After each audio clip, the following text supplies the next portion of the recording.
Alright, let's see if this this module works better in VR than it has in the past. My guess is I hope so.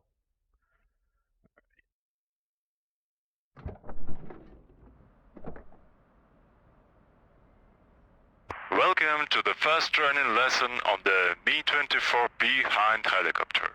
Today we'll learn basic procedures to start and take off this bird. Mi-24 is a two-seat helicopter operated by a pilot and co-pilot gunner, also known as a weapon operator. Use keyboard keys 1 and 2 to switch between seats. In this lesson, we will act as a pilot and occupy the upmost cockpit situated behind the operator's one. So, we begin. First, switch on all the circuit breakers on the right and left back walls.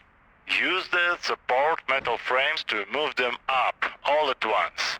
Or use keyboard keys, right Ctrl plus turn to the right side and switch on both batteries on the right electric deck. Then locate the power from bed switch. Open the cover and move the switch to the up position.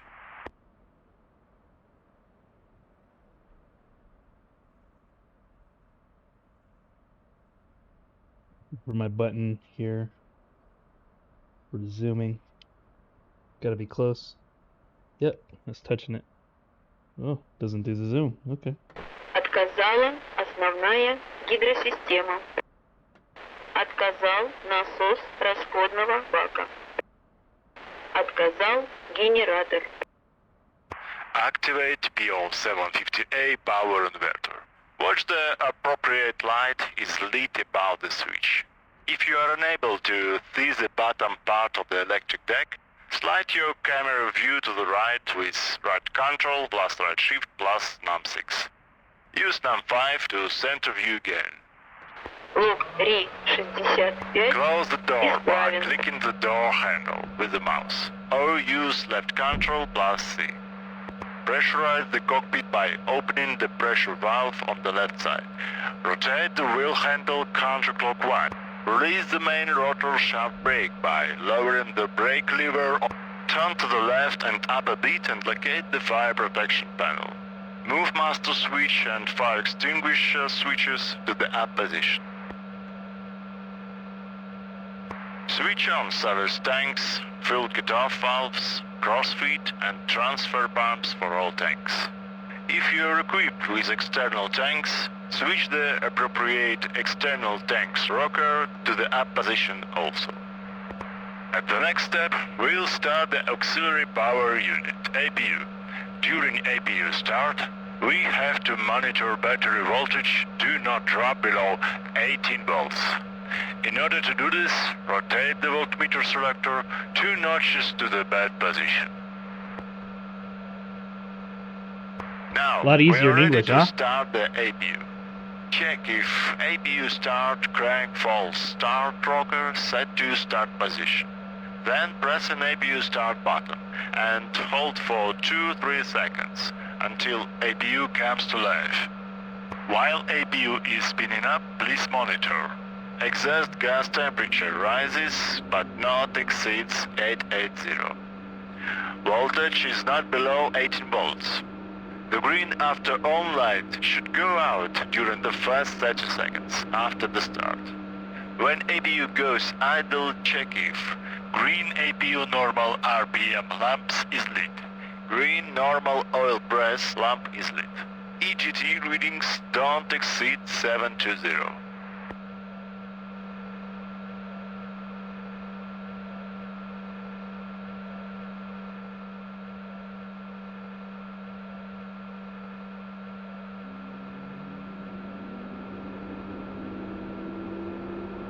It's the right time to start main helicopter engines. We must start from the leeward engine. Today the wind blows from the right, so we have to start the left engine first. Check if the engine side rocker crank start set to start, and the engine start selector switch is set to left engine position. Press the start button and hold it for 2-3 seconds until the left engine comes to life. Immediately lower the left engine stop lever. Failing to do so, will terminate the normal starting procedure. Use right control plus page up if convenient. The engine should come to idle power in no more than 60 seconds. Monitor the following parameters during spin-up. Green auto on and amber starter on lights up. Steady RPM increase and main rotor blade starts to move. Oil pressure at 45% of turbine RPM is not lower than 1 kg per square centimeter. Amber starter on light should turn off at 60-65% of RPM. Green auto on light should maintain the lead state no more than 33 seconds. Warning: during each engine startup, it's forbidden to move aircraft control sticks, engine RPM handle, or swing engine start selector rocker to another engine. When the left engine goes idle, repeat the procedure for the right engine. Select right engine by switching the engine start rocker to right position first. Lower the right engine stop lever to down position.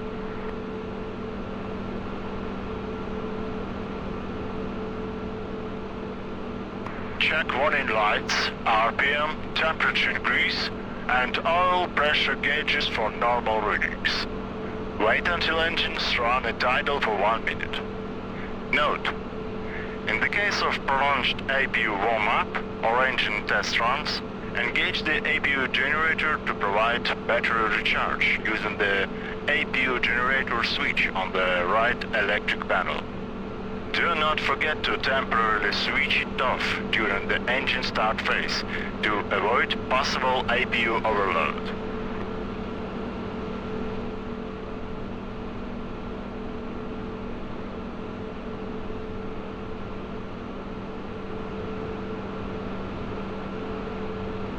Activate dust filters prior to increasing torque.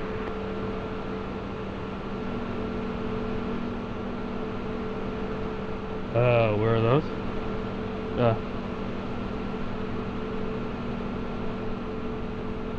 It's forbidden to increase RPM until engine oil temperature reaches 30 degrees and main gearbox temperature below -8. Place the mouse cursor over the collective stick grip to press the right mouse button and rotate the grip marked gas clockwise using a mouse wheel. You can use page up key instead.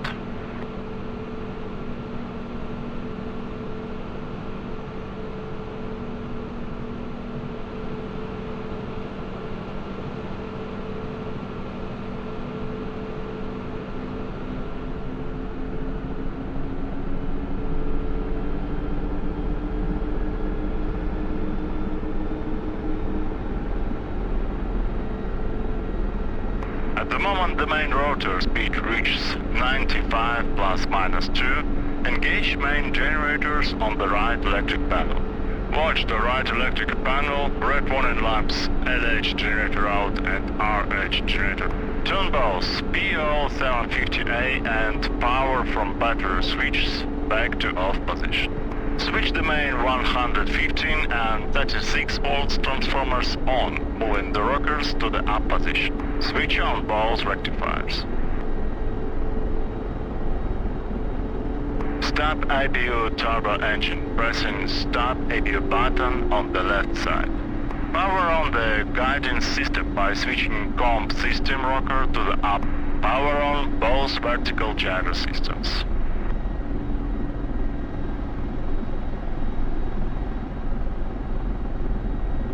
Now we have to test the gyros using ADI and pitch roll indicators. First, depress for 1 or 2 seconds corresponding gauge buttons for both vertical gyros on the main instrumental deck. Watch both red gyro warning lamps above the buttons go off. Also, notice red markers on ADI pitch and roll indicator go off. ADI indication should coincide with current aircraft pitch and roll parking angles.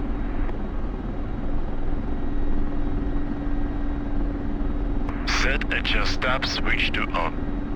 Note the red warning lamp located to the right diminishes and zero indicator bar settles near the center according to the current ambient air density. That indicates the normal working state of SPUU 52. Note that at near sea level altitudes, low or moderate temperatures, when air density is high, the bar may settle to the right of center. In the conditions of low air density, the bar may stay in the leftmost position. In the next step, we'll engage autopilot control channels. Use backspace key to hide the sticks and obscuring cockpit elements. In the case of autopilot panel is not reachable by the mouse. Press backspace again to show hidden sticks back. Look to the left and power on all radio and communication systems.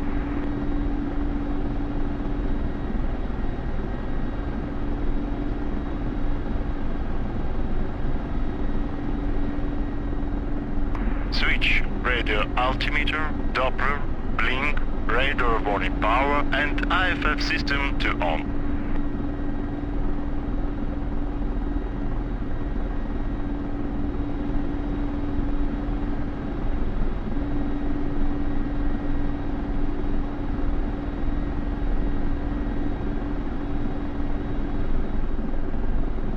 In 3 minutes after the guidance system is powered, you may align it. Look to the bottom panel. Check if the 3-position mode selector is set to mark. Then, press alignment button for 3 seconds. If you need to strafe your view down, use right control plus right shift plus N2 keyboard combination. Set ARK 15 panel mode switch to composition. So much setup. Power on the ARK U2 directional finder panel located under your left elbow. Switch air conditioner mode to condition on the right panel under your right elbow. This will bring condition. Now we're ready to start taxi. Proceed with the following. Release parking brake, left shift plus W. Push the cyclic stick forward smoothly and increase the pitch of the main rotor by gently lifting the collective stick. Lower the collective stick when the helicopter starts to move. Use short anti-torque pedal pushes to adjust moment direction. Maintain slow forward motion with longitudinal movements of cyclic control stick and wheel brakes when needed. Do not exceed the speed of 20 km per hour.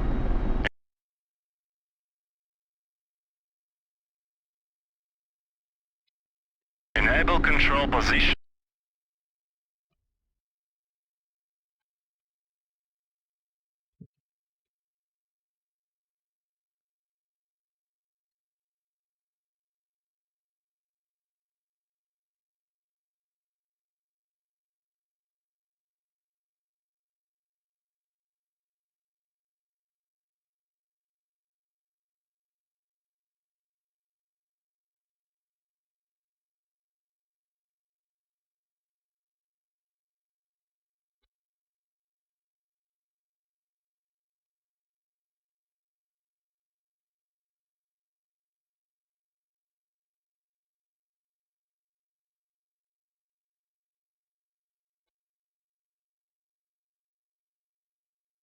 Overlay indication. Right control plus enter to help you accommodate with controls. Turn left to the taxiway.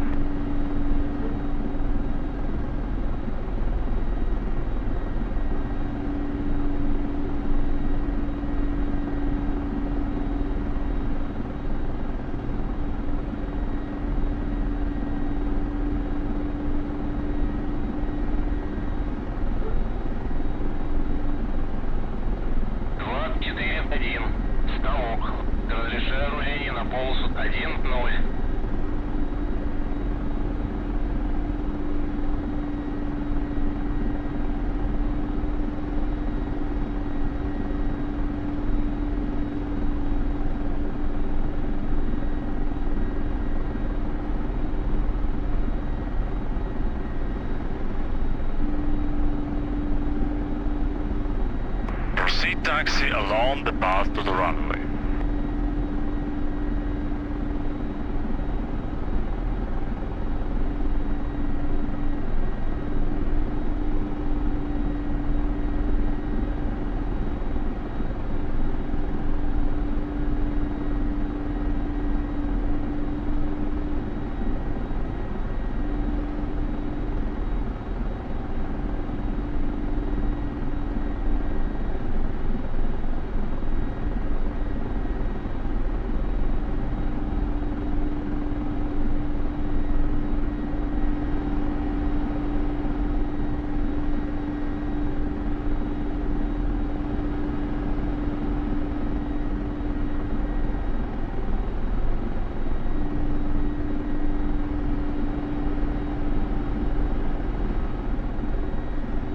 VR is performing a lot better.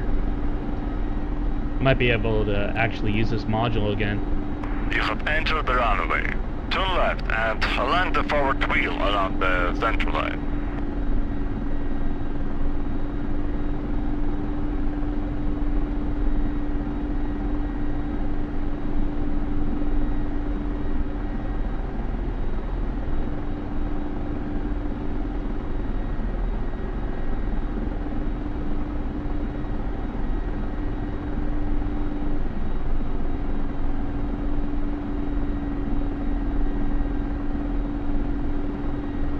We have to execute the higher power check before each flight. Gently pull the control stick back and right, then smoothly pull up the collective stick until the helicopter hangs its wheels 1.5 meters above the ground. Push the right pedal proportionally to compensate for the torque and constant tendency to make the left turn. Control the longitudinal and lateral movements of the helicopter with the cyclic stick. Oh boy. And to the right. Yeah, I don't know about that guy. I really don't know about your instructions.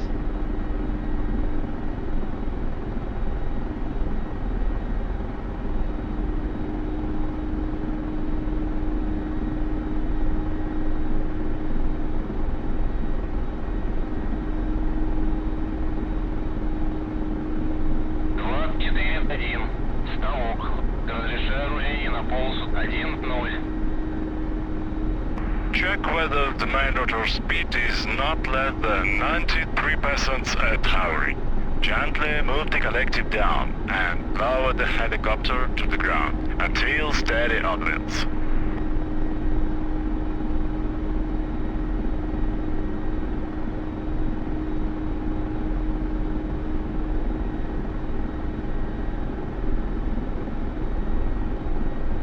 Today we will perform the rolling takeoff procedure. Increase the collective smoothly until the helicopter becomes light on the landing gear. Move the cyclic slightly forward of the neutral hovering position to start the forward movement. Maintain a straight ground track with the lateral cyclic and heading with anti-torque pedals until a climb speed of 20-30 km per hour is established. Smoothly apply collective to full and pull cyclic a bit to get helicopter in the air. Maintain an altitude to take advantage of ground effect for a while. Then allow the airspeed to increase toward normal climb speed, thus to get 70 km per hour of airspeed at 25 meters of altitude. Using G key, reject landing gear above 15 meters off the ground at 70 km per hour.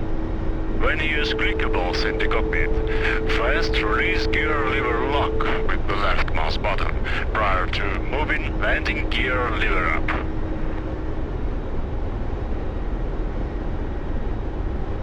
After takeoff and getting safe altitude, establish the normal climb power setting and switch off the dust filters. The lesson is over. Try again if you feel you are not perfect. Yeah, you could say that again. Alright, let's fly it around for a little bit.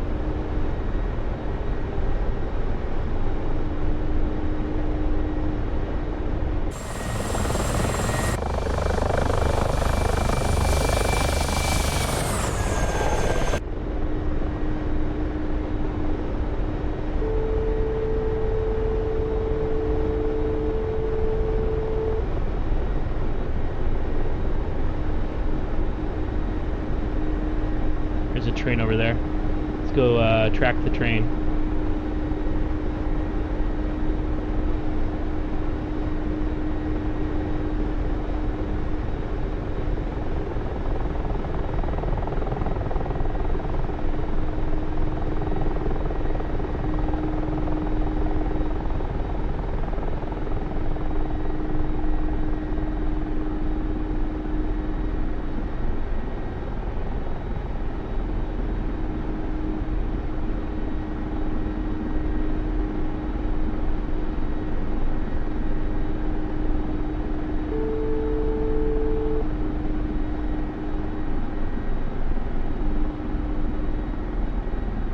Trying to slow us down a little bit.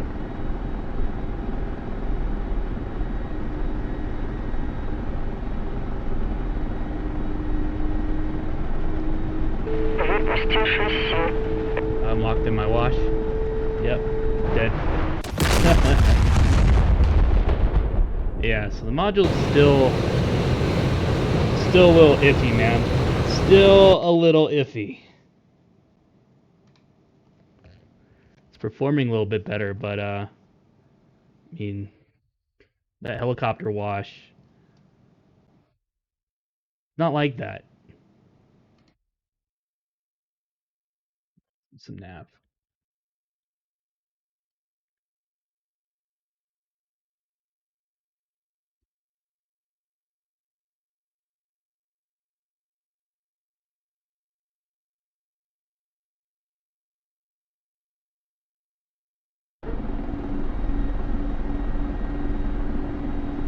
Welcome to the navigation practical training on Mi-24P Hind helicopter. We will study the basic operating principles of the flight director named kb+m, the usage of automatic direction finders EVGA 15 and EVGA U2, and the Doppler navigation set DS50. At the end, you will be able to practice by yourself. Press spacebar to continue.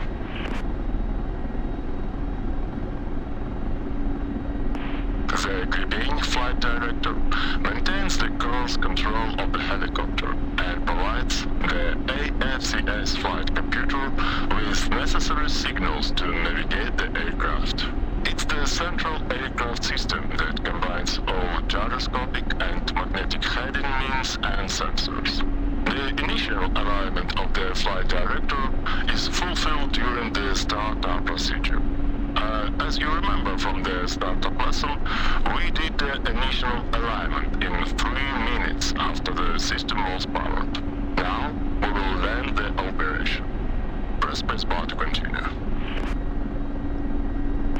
According to the flight manual, the main operational mode of the flight director system is considered to be the gyro mode, for which all the switches on the grabbing panel are set currently. However, most pilots in real life prefer flights in magnetic mag mode. While in gyro mode, the flight director course subsystem provides orthodromic signals. The accuracy of the orthodromic course signals greatly depends on the practical gyro axis shift and the accuracy of latitude data set to the system at the current flight position. The cumulative gyro shift error could be very high in the conditions of gyro mode prolonged flight with active maneuvering, which may become unacceptable. Press spacebar to continue.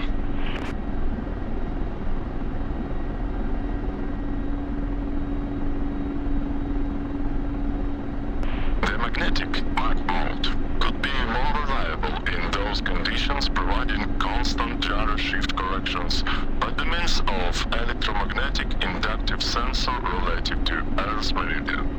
Mag could be considered as preferred mode to fly in the areas with the absence of magnetic anomalies.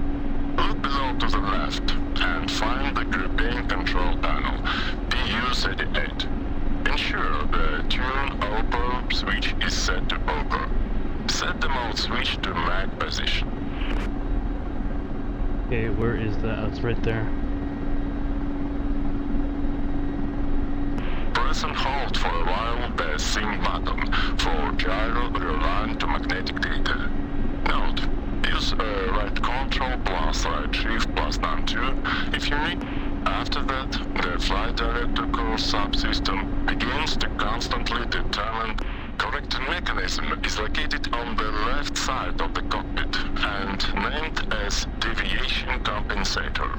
The magnetic declination value is set by appropriate knob. The resulting course deflection is shown at the bottom digit display. The test 315 button is used to check the normal operation of the correcting mechanism. The test course value of 315 is shown on the display at the moment. Now, test the operation with the button, then go back to the pilot seat by pressing 1 on the keyboard. The radiomagnetic indicator, RMI, is installed in the front instrument panel.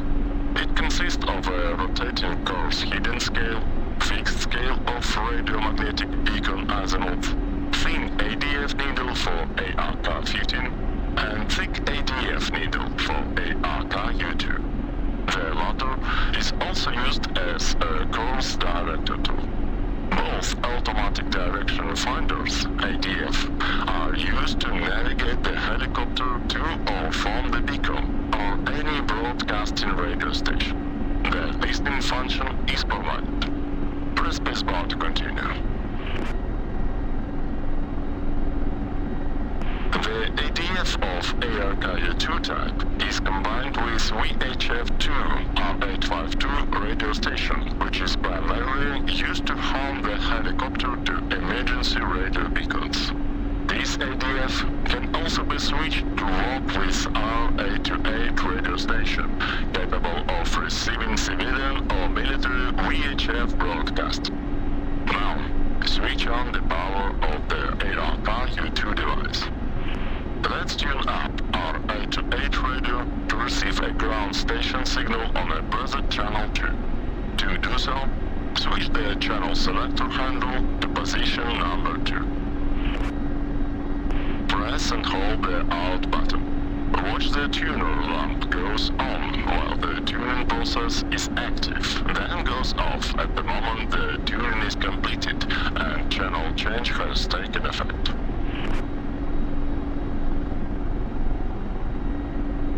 Press and hold the AUT button. Switch SPU intercom selector to R828 position in order to listen to the broadcast.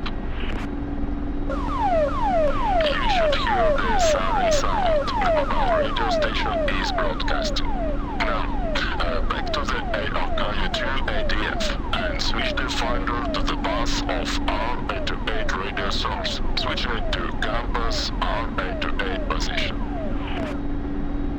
Look at the RMI on the instruments panel and select the source for a thick needle to be ARK-U2. The thick needle should start rotating, then stop, in the direction pointing to the mobile radio station. Okay, it's time to check the direction to the emergency beacon using VHF R852 radio receiver. The beacon is located to the east, in the vicinity of the final waypoint of our mission flight path. The receiver control panel is aesthetic. It consists of a volume knob and channel selector. Currently the false emergency channel receiving at 1 to 1.5 MHz is selected. Press spacebar to continue. Switch intercom to listening to signals from R852 by choosing the rightmost ARK-U2 position of selector. Listen the received signals by switching ARK-U2 device to central com position. You can hear the most signals of the beacon. Okay, now try to find the azimuth to the broadcasting station.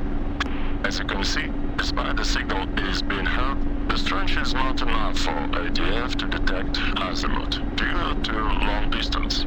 Later in flight, we will close the distance and the RMI needle will catch a direction to it. Okay, proceed with the lesson to begin a flight to the fast radio waypoint. we'll use the medium wave navigation beacons to fly to. Our helicopter is equipped with a specialized. This ADF supports two independent navigation beacons channels. Each channel can be pre-tuned to exact frequency set by individual channels. The working channel is selected by the channel 1-2 switch. Leave the switch in channel 1 position and proceed with the left dialer. Every dialer consists of 3 rotating rings. The outer ring sets hundreds of kilohertz. The middle one sets tens. The inner disk sets ones and halves. Press spacebar to proceed.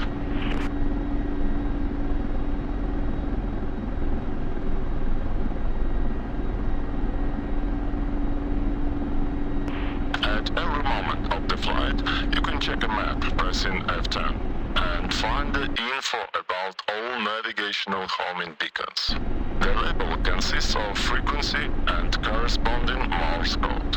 The first homing beacon in this lesson broadcast at 682 kHz. The Morse code is MA. Press spacebar to proceed with ADF frequency settings. Set the hundreds of kilohertz by rotating the lip of outer ring until the number of 6 appears in the upper window.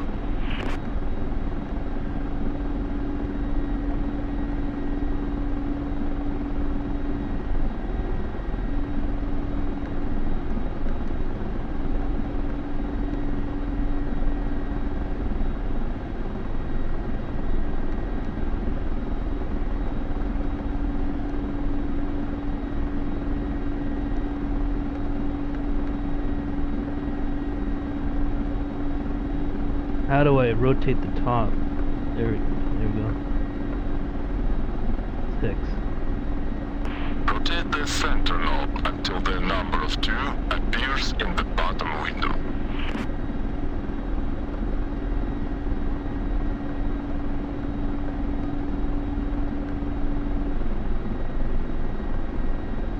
Still hard to do in VR.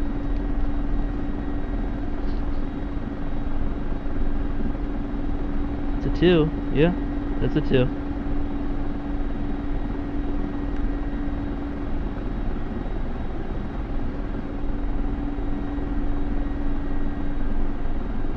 Oh, 8.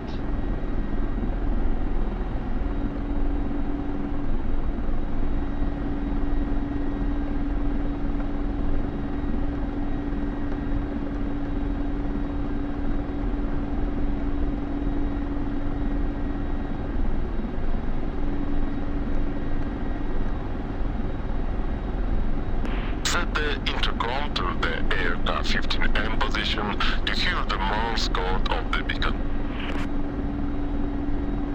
In a short while the code sound becomes heard, da-da-dee-da. It means Morse MA. Set desired volume if needed by the corresponding knob. Press spacebar after have clearly heard the above code.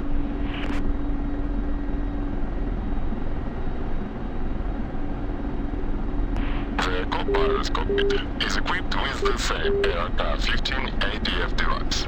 Each crew member may take control of the ADF to himself by pressing the control brown button in the upper part of the panel. Once the ADF device detects the broadcast of desired frequency, the RFID needle will show direction to the beacon. In this lesson, at the moment we pass the beacon, the needle will flip to the opposite direction, and we proceed to the next waypoint using Doppler navigation radar system. This 15. Press spacebar to follow.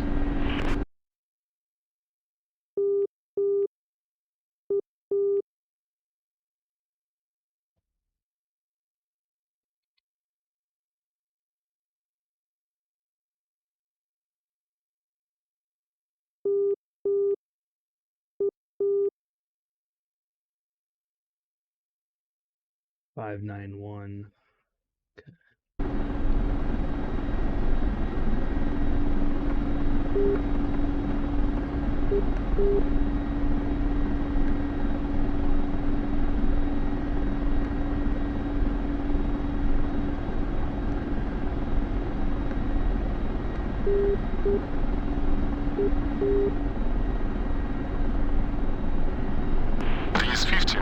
calculation utilizes the Doppler effect. To measure ground speed, the receiver detects reflected signals from the transmitter of the ground. Obtained in this way, Doppler data is used by the coordinate calculation unit to guide the helicopter to the desired point. This 15 Doppler system operates with the vector data of desired point, true course and distance. You can see how it looks on the F10 map. Use the ruler tool from the upper bar and click the left mouse button on the map at the point you want to activate Doppler radar. Then, draw the line to the desired point. The digits shown by the line will show you the course and the distance you should enter to the Doppler system. Press spacebar to continue.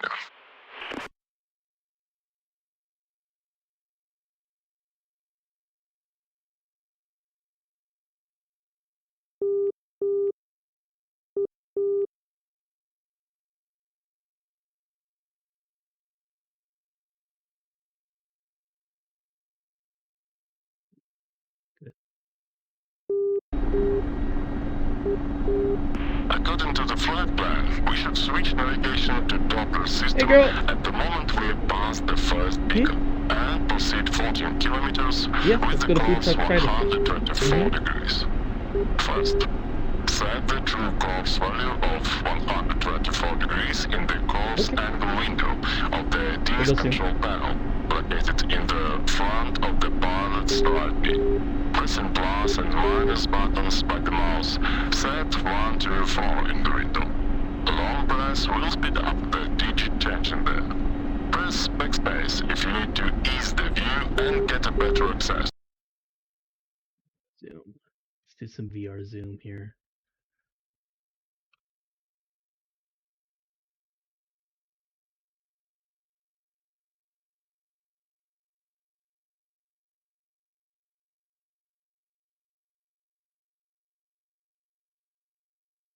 VR zoom, VR zoom.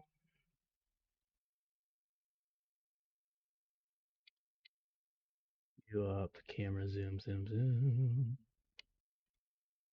Probably just under UI, VR, toggle VR zoom. There we go.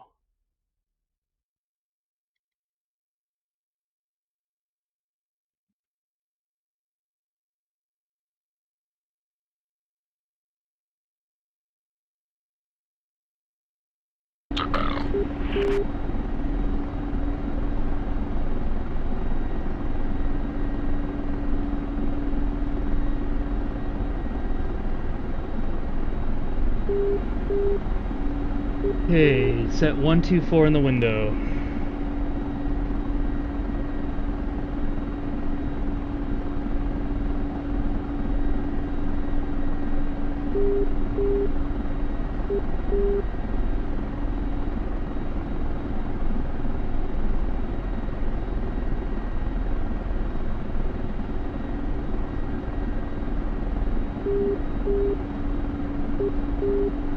The distance in kilometers is set in the appropriate middle window named distance km. Pressing the left aft button, set the negative value of 14 kilometers and watch the black label has become shown, which means you are 14 kilometers back of the desired point. You should know, right after. So, we've entered all applied data to the DIS control panel. At the moment we press the turn on button, the continuous real-time calculations of travel distance and aircraft position relative to the flight path will be started. The topmost windows will show you the lateral deviation of the helicopter relative to the flight path and to which side, right or left, it occurs. Turn to the opposite direction a bit to return back to the flight path, in this case, until the lateral deviation should be zeroed again. Press spacebar to continue. The wind has always been the main factor which produced the lateral deviation in the case of normal no-slip horizontal flights. Give me a specialized ground speed and drift angle indicator is mounted on the front panel and intended to show you direction and amount of drift that can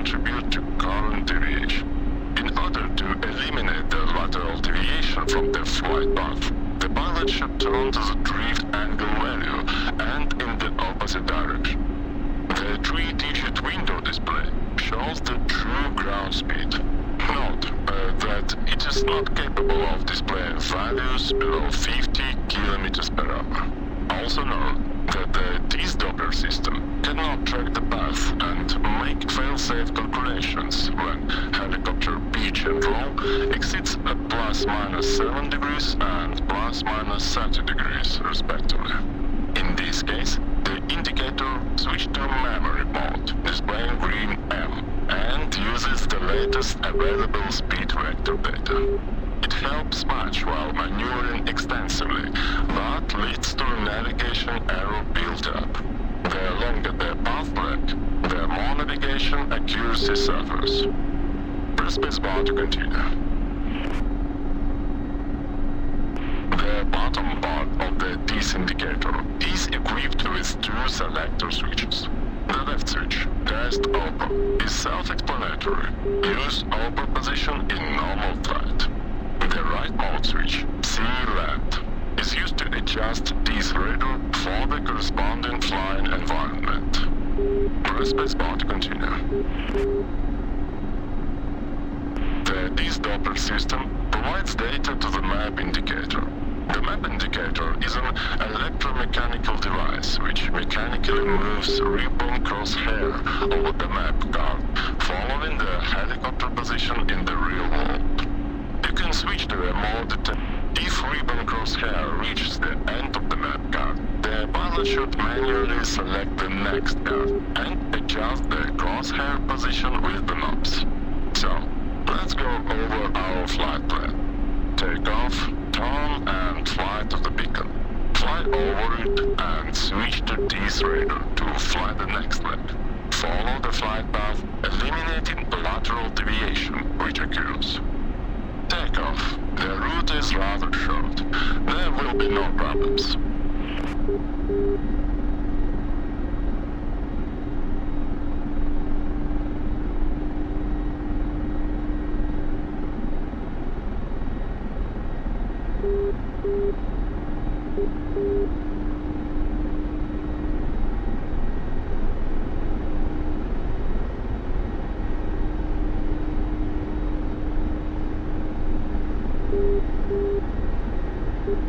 As far as you are in the air, turn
a radar, right at the moment the thin needle flips to reverse.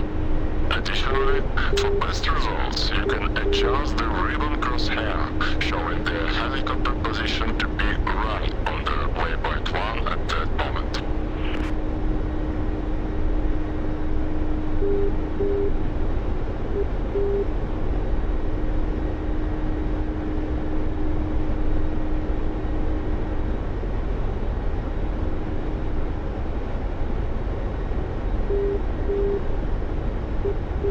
Come on, let's see it. There we go.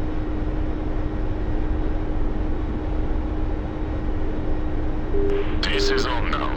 Check and adjust the course angle to 124 degrees, with addition of the opposite drift angle, which is shown on the DIS indicator. Adjust your fly head if lateral deviation displays on the DIS control panel not nil and increasing.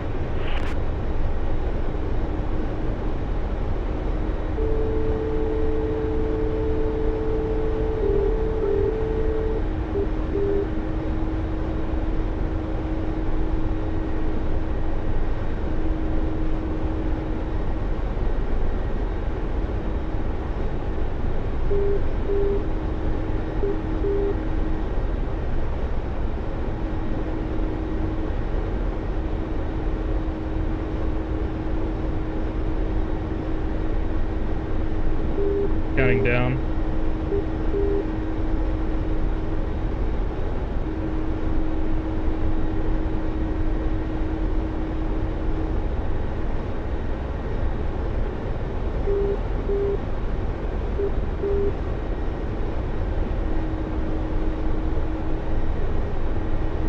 This radar in memory mode. Please check your attitude and return to normal flight.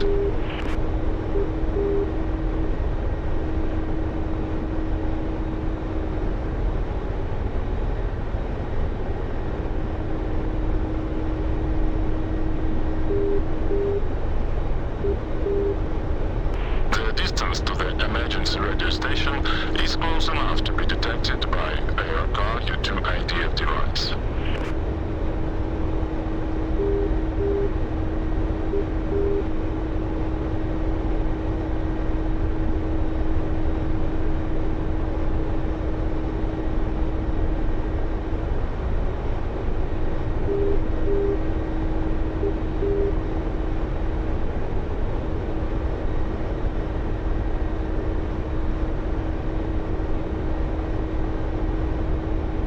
Okay.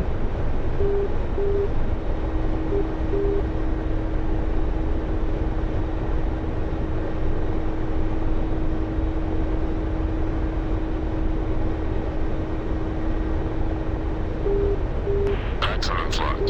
You've reached the final waypoint accurately. Press escape to leave the lesson. We're gonna land this thing. We're gonna land it. Better yet, do a little victory lap down here, and then we'll get ourselves back to that airport using the other gyro there.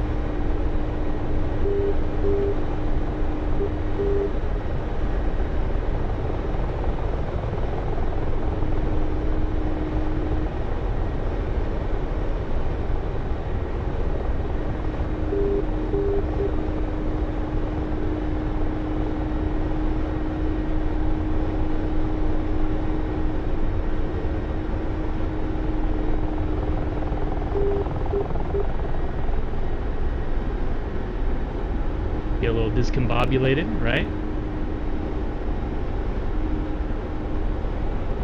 Don't want to cheat.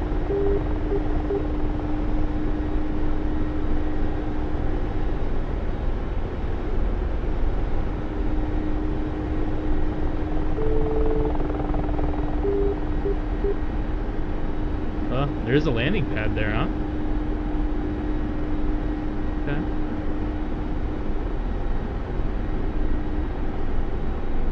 How are we on fuel? We got fuel.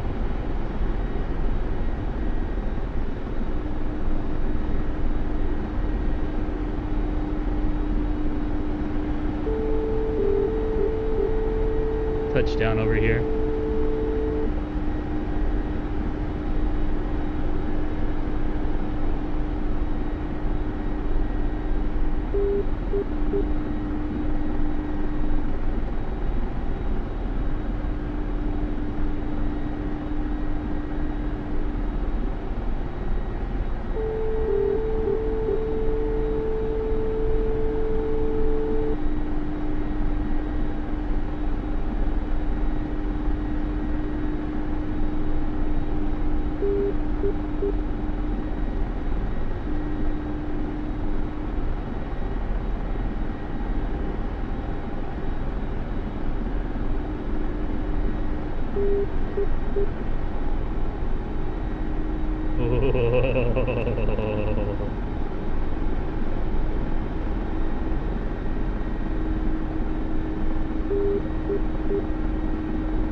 Okay, wheel brakes didn't work. That's fine.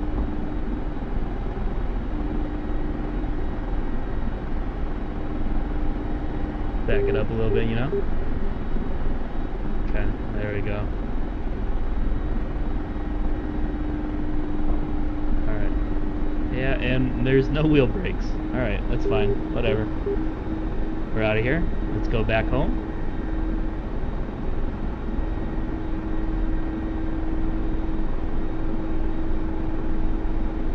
Follow the arrow. Yeah, it's picking something up. Okay. I have it set to 591 according to the map. That should be right at the landing base.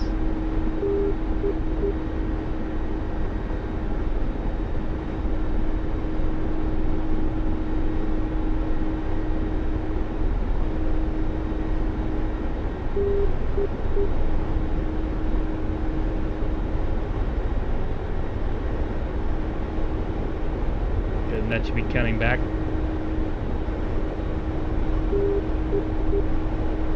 There's no reciprocal on there.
Following that arrow. Get too low, it loses its tracking. It's pretty realistic.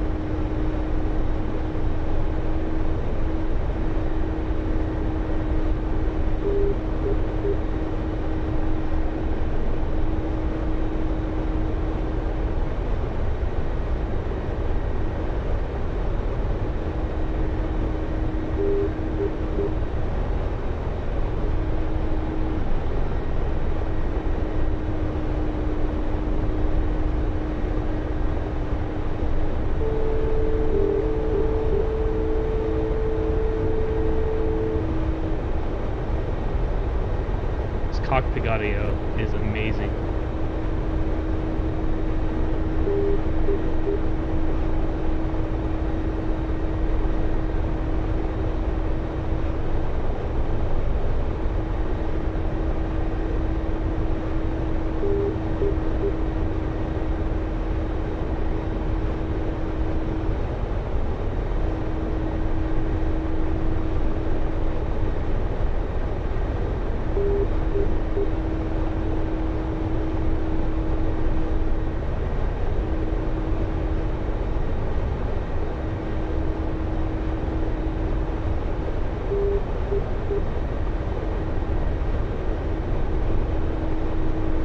Be nearing the runway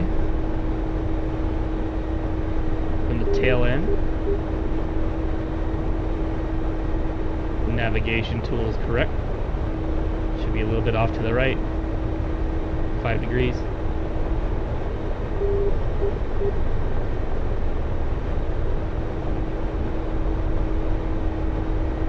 Let's be straight ahead by about like 3 or 4 miles.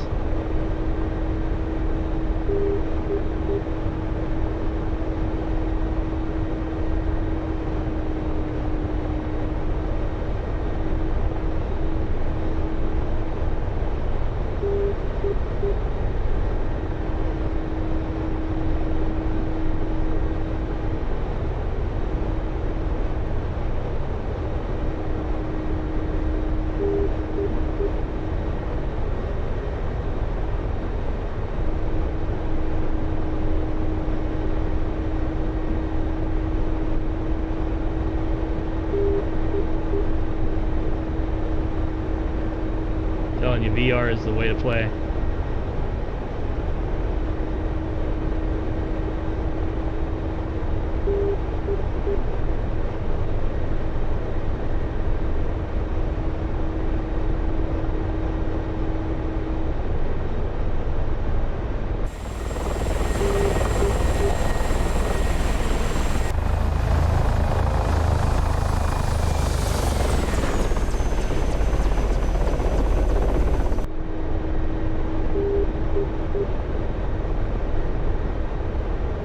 Yep, I already passed the transmitter. Yep, there's the tower right there. Boom.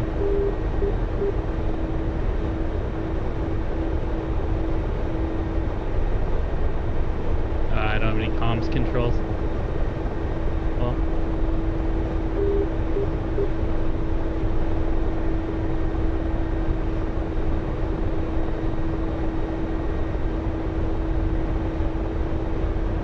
Oh, it's not a tower, it's a factory. Okay. Should be getting pretty close.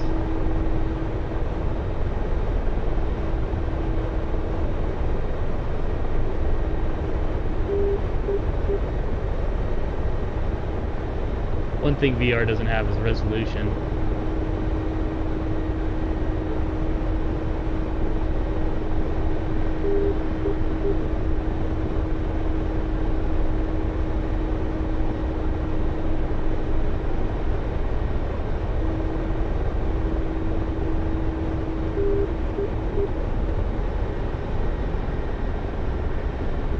I must have flown past it.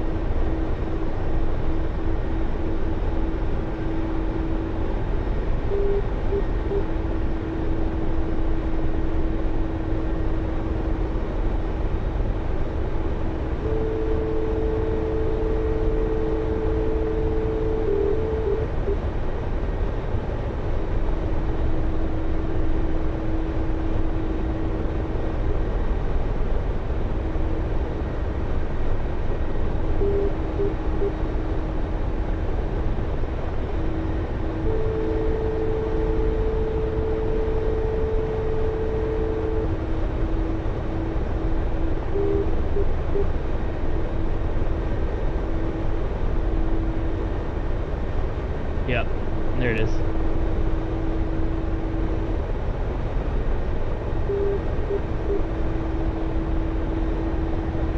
Just missed it by a couple 1,000 feet. And I just kept going.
Like a glove.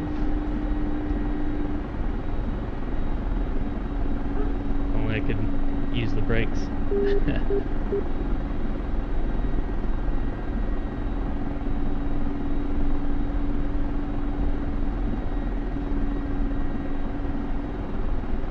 There we go. Yeah. Alright, that was fun. That was fun. I'll use this some more. We'll go through the rest of the tutorials later. Alright. You guys have a good one. Yeah. More DCS later.